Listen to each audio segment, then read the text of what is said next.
Oh, oh, I guess it's time to get started. Well, let me get up for here.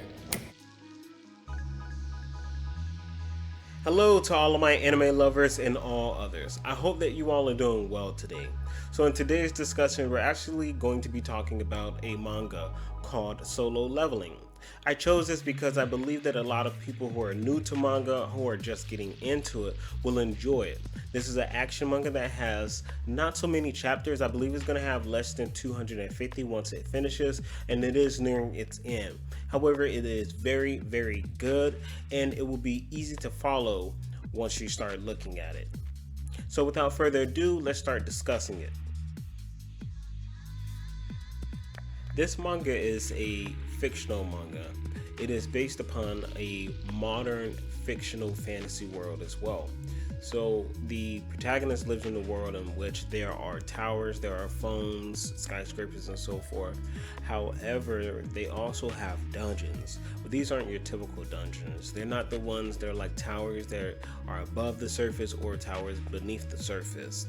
They are more like gates that lead to other worlds.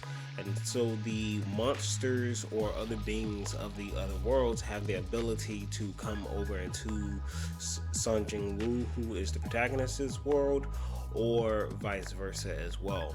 Now, Jin-Woo is going to be the lowest ranking. He is infamous, but he is the lowest ranking at E.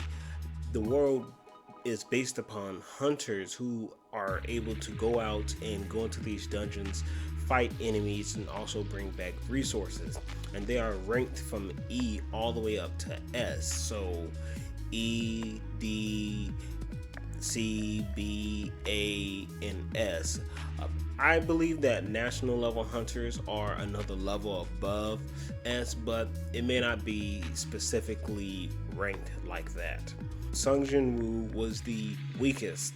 However, he went into a particular dungeon. When he went into this dungeon was listed low. However, it turned out to be much higher ranked than what it actually had stated.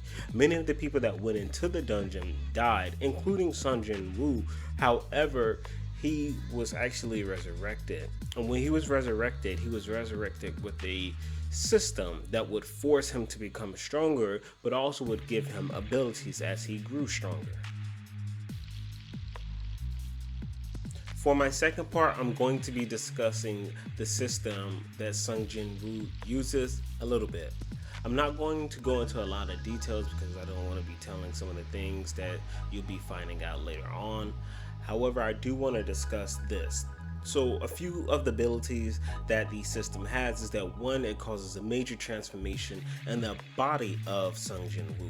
Prior to him gaining access to the system, he was a short, scrawny person, but immediately afterwards, he is taller and he's far more fit. Now the system doesn't stop there. It actually forces him to maintain great physique by forcing him to go to other worlds and fight either a beast or people, and at times this will actually cause him to kill people depending on if someone has bloodlust or so towards him, even in the world that he lives in. Now, another key feature of the system is that it allows him access to other resources that he cannot get in the real world.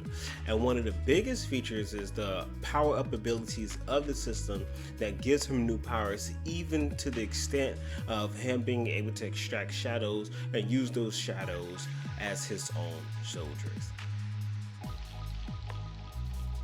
For my third and final part, I want to discuss how the experiences that Jin-Woo went through shaped his future as well as his goals. So he carried responsibility with the system, and the system had him do certain things, but because of the abilities that he had, he always felt a greater responsibility as he became stronger.